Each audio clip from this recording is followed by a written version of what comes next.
Okay. Hey, Jill, how are you? Hi, Douglas. I'm fabulous. I'm pleased to be here. Well, thank you for coming on the show. I appreciate it. Let's see, you're an author, right? And have you been an author your whole life, or what else have you done? My whole life, I've been mostly a physical therapist for 30 years. And I've always wanted to be an author, but things got in the way. I was told for many years before I finally wrote my book that I needed to write a book. So I finally got on the stick and just, you have to make time and you have to just do it. You can't just say, oh, I'll do that when I get time. So. Well, okay, that's good. Well, physical therapy though is should be a pretty rewarding job. I mean, that's not like working on an assembly line in a factory or something. You get to interact with people that are in need and you help them and Yes, and it gave me lots of fodder for my book. It was a very instructional thing for me, as well as, me helping other people to regain their health. I just love talking to my patients and asking them questions. I'm a very curious person, and I just wondered so many things about everybody. What did you do, and stuff. And so I learned so much. And also, as a physical therapist, I saw many family caregivers crash and burn while they were, trying to keep their loved one going, and realized that there was a big need for caregivers to have some guidance for emotional self-care. So that was why I wrote my book. so the people that typically require physical therapy, I mean, it's varied, right? But Oh, yeah. a lot of it is car accidents where people are injured or injured after surgery, perhaps. Yes, surgeries. I did outpatient therapy for quite a while, and we worked with a lot of like high school athletes and people that had total joint repairs and just lots of injuries. And then we worked also with people with developmental disabilities, um, other abilities, now we say it that way. And I did pool therapy with a lot of my clients, which was super fun and really helpful. And my latest job that I had for 11 years was in a skilled nursing facility and rehab center where we worked mostly with older people who had diabetes or they had heart surgery or had a stroke, and we just helped them to stay functional for as long as they could. And a lot of them recovered and were a lot better than before they had their problem. We get kind of lazy and we don't take good care of ourselves. And if we end up in rehab after a surgery or a heart attack or a stroke, then a lot of times we finally receive the tools and the desire to take better care of ourselves. So a lot of people told me they were grateful for their injury because it led them to a much better life. Sometimes that happens. Sometimes tragedy is the catalyst or the kick in the butt to get people Yeah, on the right road because they think they're on the right road and they're really not. It's like, well, I think exactly. I'm happy. But when you actually become happy and fulfilled, then you realize you really weren't happy before.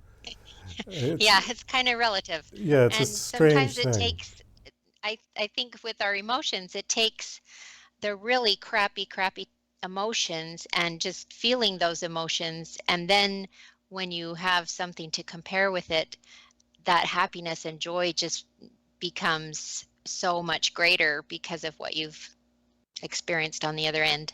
Yeah, that's true. Is polio an issue these days? I worked mostly with people who dealt with post polio, which is kind of a recurrence of the symptoms. And so I did have patients that had polio when they were younger or were at least exposed to the polio virus and maybe didn't have it very badly, but then later in life it really knocked them down. So we don't see a lot of polio, but a lot of post polio. Because I'm old enough to remember as a little kid when I was in first grade, second grade, we had a couple of kids in our class who had those heavy steel braces on their legs from infantile paralysis. And I know that the vaccine has been around for a long time, and I thought we had pretty much eradicated it in the United States. But later on, I was reading that there still are pockets of places in this country that there Mm-hmm. are polio outbreaks every once in a while. Small, very Yeah. contained, but Yeah. I don't think we ever really eradicate something like that. We just eradicate the occurrence of it by keeping the exposure so minimal because nobody carries it. So, right. And also building our immunity to it hmm with the vaccines, right? Okay. right. Well, so you finally got your book. Is this your first book that you've written, or have you It written more? is It is your first it's my book. first book. Yes, I Okay. contributed to an anthology. Um, Actually, I think I did that while I was waiting for my book to go through uh, formatting, and it actually got published before my book, but then my book got published about a month later. So Oh, okay. Well, that was my next question. You're traditionally published then? actually, it's kind of a mix. It's called Author Academy Elite, and it's a mixture of traditional and self-publishing because you get a lot of guidance and they publish it for you. And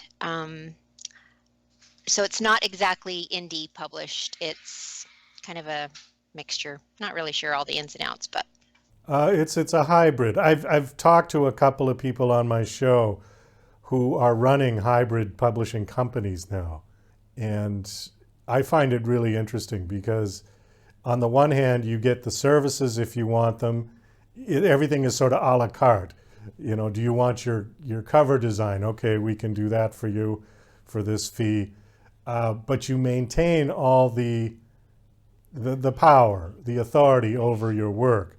Where a right. traditional publisher might tell you, take out this bit, take out that bit. We can't figure out which genre this book should go into.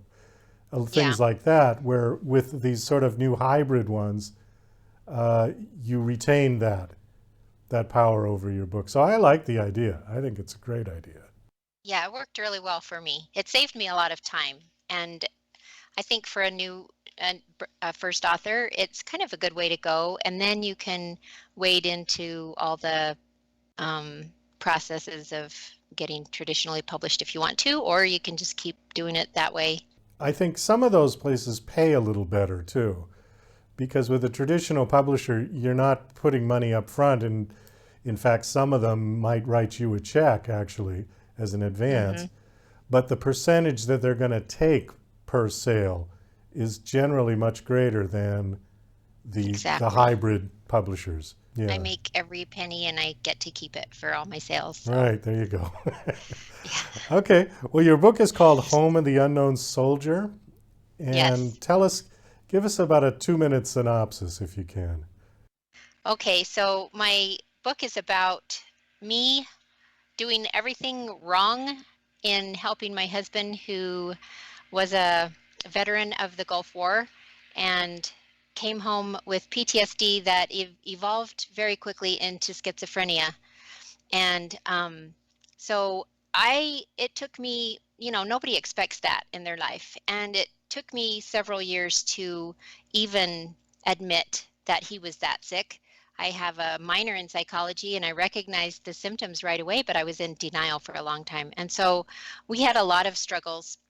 He's paranoid and fearful of any interpersonal interactions. And he lost jobs. He thought people were trying to kill him, and he thought the boss was going to fire him, and he thought people were talking behind his back, and he stopped doing everything. And so we raised three boys while we did this. And my book is about realizing how we can create the life we want and deserve by noticing all the myriad thoughts that come into our minds that aren't helping. So, for instance, I often told myself, oh, my kids don't deserve this. But after my kids grew up and accomplished amazing things, they have told me, Mom, that was exactly the life I needed to be the person I am right now.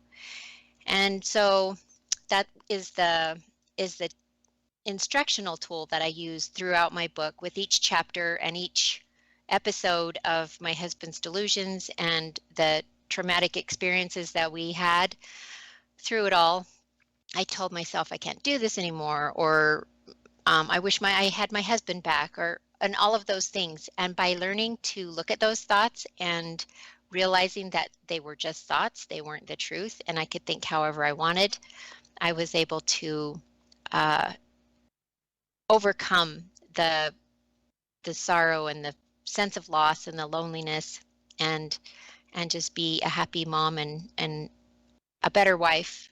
I don't walk on eggshells anymore, and I have great boundaries, and my husband is still delusional every day, and I just love him to death. I don't want the guy I married back because this guy is amazing. He struggles so hard to stay off the streets and to not become addicted and to not self-harm, and he's my hero. So That's incredible. So the you got sort of a new husband who yeah, came back after the war?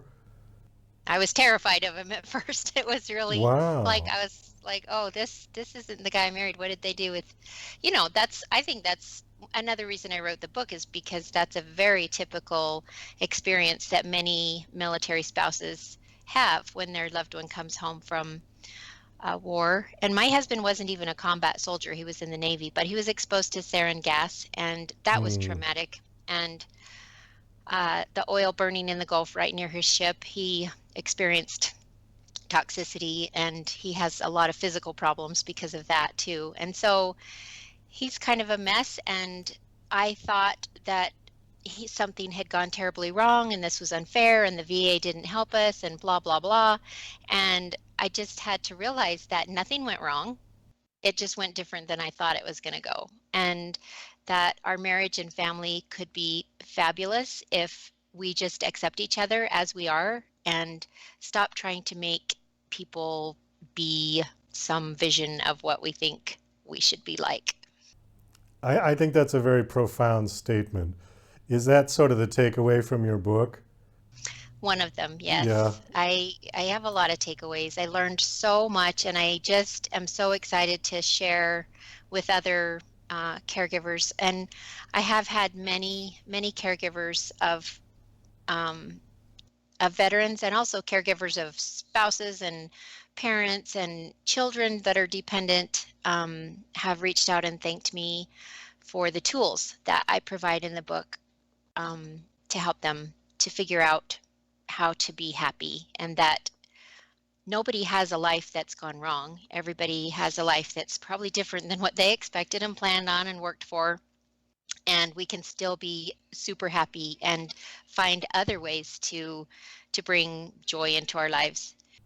Is the book written like a self-help book or is it more of a story format?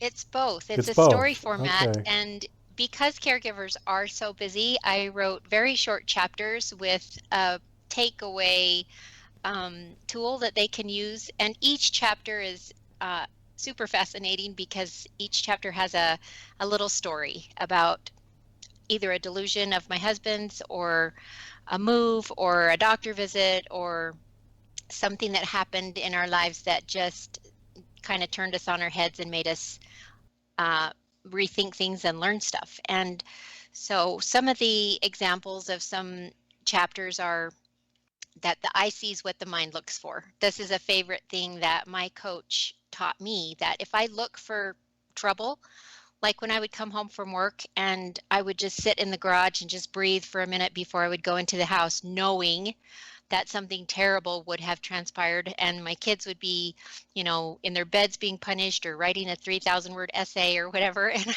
I would just brace myself and walk on eggshells and come into the house expecting there to be something that I had to fix. And so that's what I saw. And by realizing that I can look for the things that went right, and I can hug my kids and be more cheerful and not just be dreading every encounter with my husband, that my life can be so much better. So that's just one example. Is he on any kind of medication? No, Antipsychotics we or no? he tried 4 different schizophrenia medications, and each one of them actually had uh, life-threatening Side side effects? effect. Yes. Okay. And so I let him stop trying, and he, uh, for a while, seriously believed that the aliens were in control of the medical system and especially the drug companies. And so that was when I told him that I wouldn't make him take anything ever anymore. And he, to this day, won't take anything but Tylenol. He has a chronic gastrointestinal bleed, and lots of over-the-counter stuff just exacerbates that. And so he doesn't take medication. Well, okay. Unfortunately, we're out of time. We do have to wrap it up. But I do think he's right. I do think the aliens are controlling Big Farm. Yeah, Absolutely. I think he's spot on with that one. yeah. Jill, do you have a website that you want to give out? Oh, yeah, JillArmijo.com. That's my website. www.jillarmijo.com. Well, thanks so much for coming on the show and sharing your story. Really, really enthralling story.